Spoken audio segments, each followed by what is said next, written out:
karakteristik dari kulit bayi itu sendiri kan lebih tipis ya Pak. Betul. Jadi memang kulit bayi 30% lebih tipis dari kulit orang dewasa. 30%? Iya, wow. betul. Lebih tipis? Lebih tipis. Okay. Jadi memang masih belum sempurna nih Pak. Dan rentan terkena masalah kulit. Karena kan memang menjaga imunitas kulit bayi dan anak itu sangat penting ya Pak ya. Karena memang kulit itu merupakan garis pertahanan pertama tubuh terhadap ancaman eksternal. Memang untuk memilih pembersih kulit yang tepat untuk bayi dan anak itu memang penting ya Pak untuk menjaga kesehatan dan integritas kulit mereka. Betul. Nih Pak.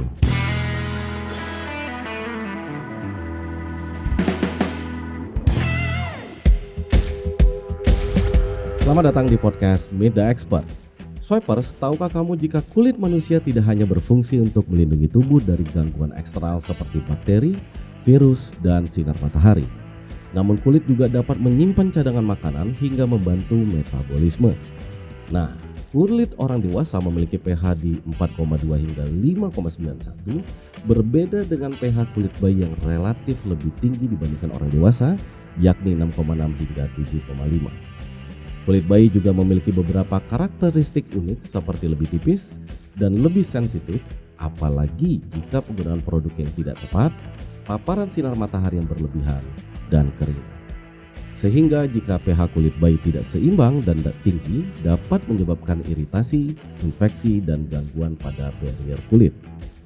Oleh karena itu, penting untuk menjaga kesehatan kulit bayi dengan memahami karakteristiknya dan menerapkan perawatan yang tepat. Nah, mari kita bahas lebih dalam lagi tips memilih produk perawatan kulit bayi yang tepat serta menangani masalah kulit bayi yang umum. Bersama saya Immanuel Tagalung akan memandu podcast di episode kali ini. Tentunya saya tidak sendiri, tapi sudah hadir di studio Swiper X. Welcome back Apoteker Silvianita Meirani. Terima kasih Bu Rani udah hadir di podcast Meet the Expert. Gimana, sehat kabarnya Bu? Alhamdulillah Pak. Alhamdulillah. Bu, kita mau ngomongin tentang kan berarti penyakit kulit umum ya. Iya. Kalau untuk di bayi itu penyakit kulit umum apa sih Bu yang biasanya dialami lah mungkin ya? Iya. Jadi memang seperti yang tadi Bapak katakan, karakteristik dari kulit bayi itu sendiri kan lebih tipis ya Pak. Betul. Jadi memang kulit bayi 30% lebih tipis dari kulit orang dewasa. 30% ya? Iya, wow. betul. Lebih tipis? Lebih tipis. Okay. Jadi memang masih belum sempurna nih Pak. Dan rentan terkena masalah kulit. Nah, ada beberapa masalah kulit yang umum terjadi pada bayi. Nah, diantara tuh yang pertama nih ya Pak ya, yang biasa sering terjadi itu adanya ruam popok.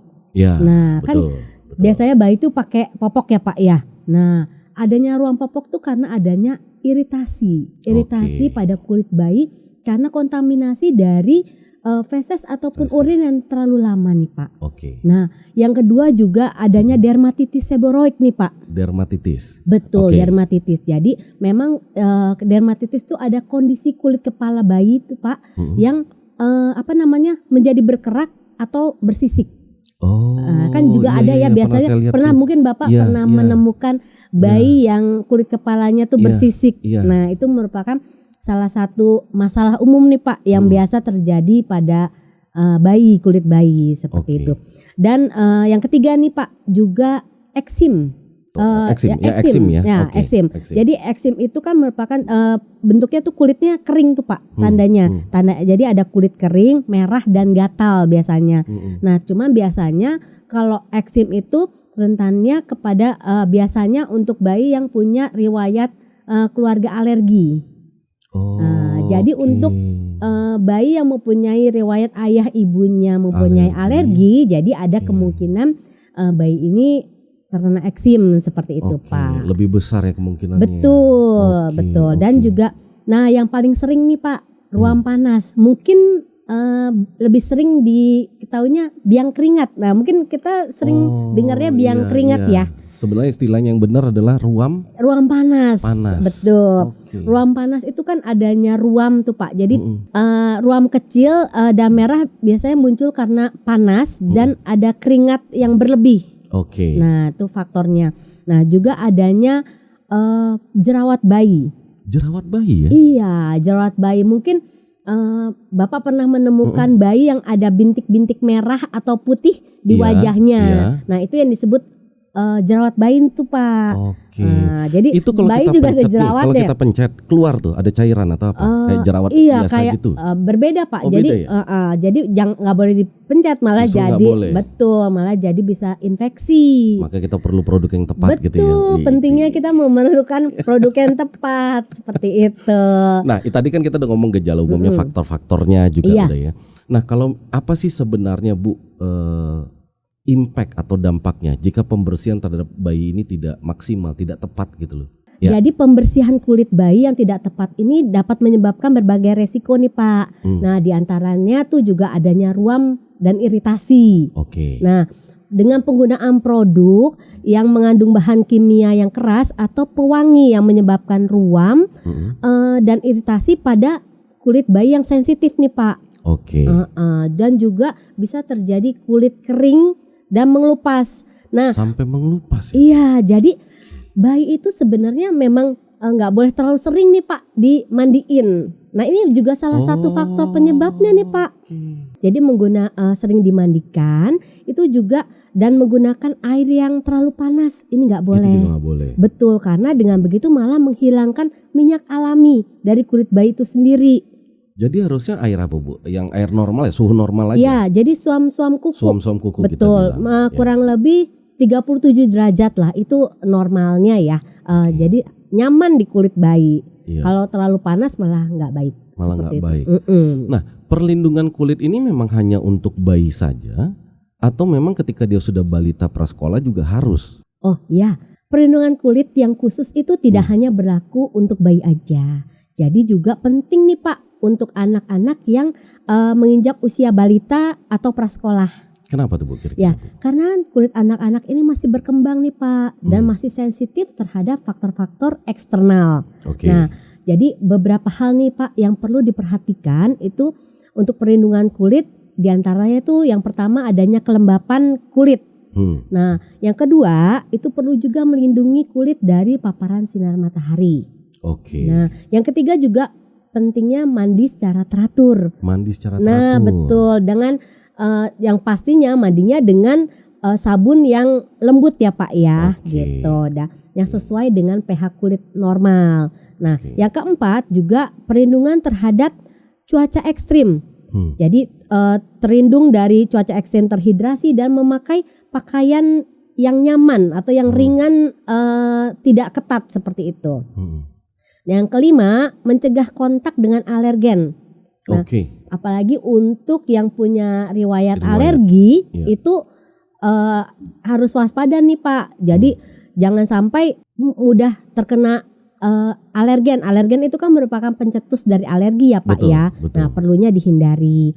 Nah, yang keenam juga pastikan anak mengenakan pakaian yang nyaman dan tidak terlalu ketat. Oke. Nah, dan perlu juga kita mengajarkan kebiasaan untuk kebersihan pribadi anak. Jadi ajarkan untuk bagaimana cara hidup yang bersih seperti itu. Oke. Nah, karena dengan perawatan dan perlindungan yang tepat, itu kulit anak-anak itu bisa tetap sehat dan terhindar dari berbagai masalah kulit nih Pak, seiring dengan Oke. tumbuhnya mereka. Nah, menarik nih, dengan perawatan yang tepat kulitnya mereka jadi seimbang gitu ya, tetap sehat. Nah, banyak orang yang nanya gini Bu, kenapa kita penting menjaga imunitas ya Iya. terhadap kulit bayi lah atau anak itu? Kenapa menurut Ibu Bu? Ya, karena kan memang menjaga imunitas kulit bayi dan anak itu sangat penting ya Pak ya. Karena memang kulit itu merupakan garis pertahanan pertama tubuh terhadap ancaman eksternal. Ya kan, pertama terkena adalah kulitnya. Nah, jadi pentingnya untuk menjaga imunitas kulit bayi itu agar anak itu tidak melemah. Yang pertama, yang pentingnya adalah perlindungan dari infeksi bakteri, virus maupun jamur. Nah, yang ketiga, mengurangi resiko berkembangnya alergi kulit atau dermatitis atopik. Nah, yang ketiga juga pentingnya untuk mengatur suhu tubuh nih Pak. Nah, yang keempat untuk menjaga kelembapan kulit. Oke. Nah, juga meminimalisir nih Pak adanya resiko peradangan akibat dari iritasi. Juga pentingnya untuk perkembangan sensorik sensorik yang baik seperti itu. Jadi memang dengan menjaga kesehatan kulit itu melalui perawatan yang tepat, terhidrasi, nutrisi, dan perlindungan dari faktor-faktor yang merusak, itu kita membantu memastikan kulit itu tetap sehat. Menarik tadi Ibu bilang perawatan yang tepat. Nah sekarang ini kan saat ini Bu banyak banget beredar di pasaran obat pembersih kulit bayi lah gitu ya. Banyak nih mereknya banyak banget. Nah menurut Ibu gimana sih cara memilihnya yang tepat tuh gimana untuk pembersih kulit bayi? Iya. Memang sih ya Pak, banyak sekali produk. Jadi belum lagi iklan-iklan ya Pak. Betul. Ya, betul. Kan bingung nih, saya sebagai konsumen kan bingung. Iya, benar. Ada tipsnya nggak cara memilih produknya biar tepat gitu loh? Iya, memang untuk memilih pembersih kulit yang tepat untuk bayi dan anak itu memang penting ya Pak untuk menjaga kesehatan dan integritas kulit mereka nih Pak.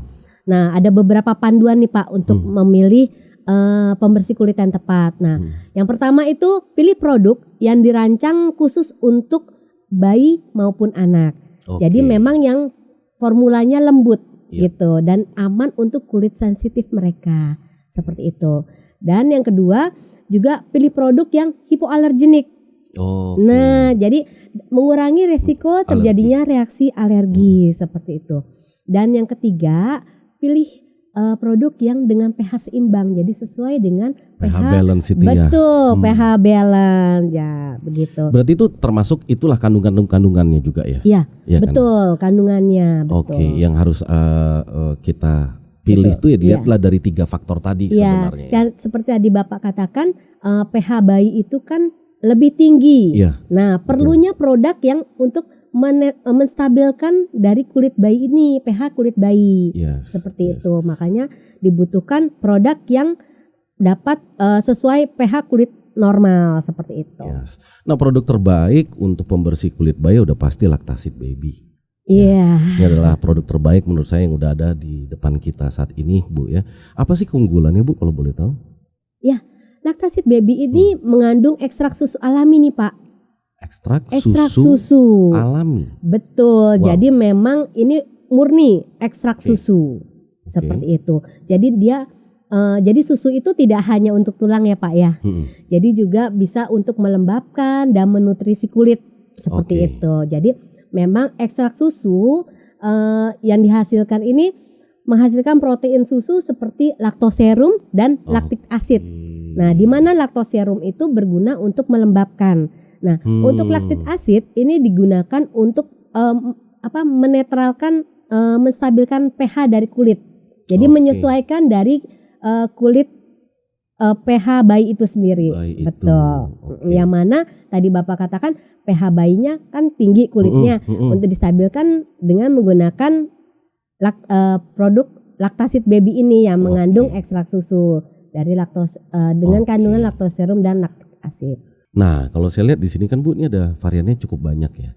Mungkin boleh Ibu jelaskan sedikit perbedaan dari varian-varian ini. Silakan Bu. Ya. Lactasit Baby memiliki 3 varian, yaitu Gentle Care, Extra Milky, dan Lactasit Baby Active Play. Nah, untuk Lactasit Baby Gentle Care dengan botol biru ini mempunyai formula yang lembut. Nah, teksturnya juga cocok digunakan nih Pak untuk bayi yang baru lahir. Newborn itu ya. Betul, karena memang sesuai dengan namanya. Nah, gentle yang berarti lembut ya Pak ya. Nah, juga fungsinya juga menenangkan kulit bayi yang baru lahir.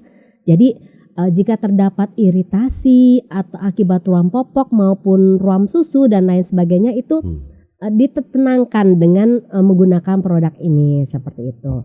Nah, yang kedua ini Lactasit Extra Milky dan botol hijau nih Pak. Sesuai namanya ekstra. Jadi memang ekstra laktoserum.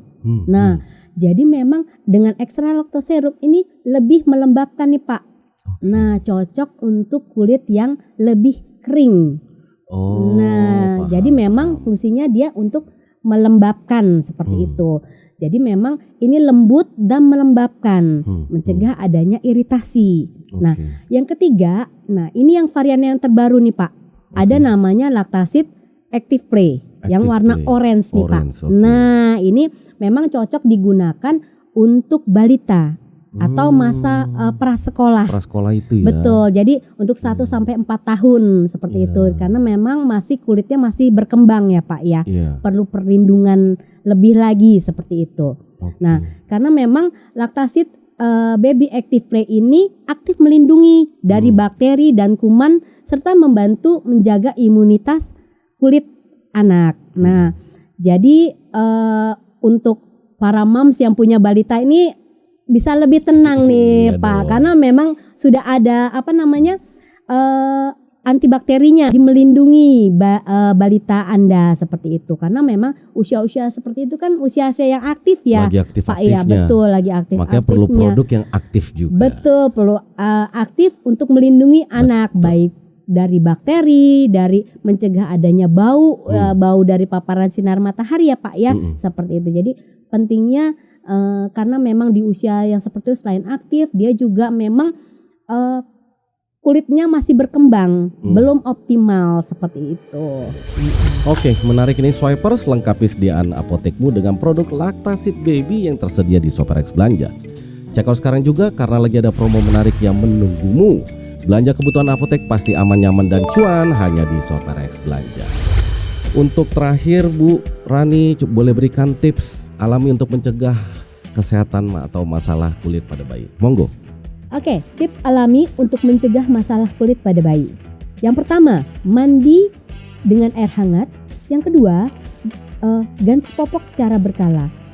Hindari kontak dengan urin atau feses secara lama. Jadi ketika popok itu sudah kotor, baiknya langsung diganti. Nah, yang ketiga, gunakan pakaian dari bahan alami atau yang dapat menyerap keringat. Yang keempat, itu hindari dari paparan sinar matahari. Yang kelima, itu gunakan sabun khusus bayi yang berbahan lembut seperti ekstrak susu yang ditemukan pada Lactasit Baby 2-in-1 Baby Wash. Mantap sekali, terima kasih Apoteker Silvianita Merani. Ini menambah banyak wawasan lah tentunya bagi insan apoteker atau farmasi di Indonesia. Terima kasih juga buat Swipers yang sudah nonton. Jangan lupa untuk like, subscribe, dan share akun YouTube kami, serta nyalakan fitur notifikasinya supaya tidak ketinggalan dengan konten-konten kefarmasian yang terbaru. Sampai jumpa di episode berikutnya. Meet the Expert, podcastnya Apoteker. Salam sehat.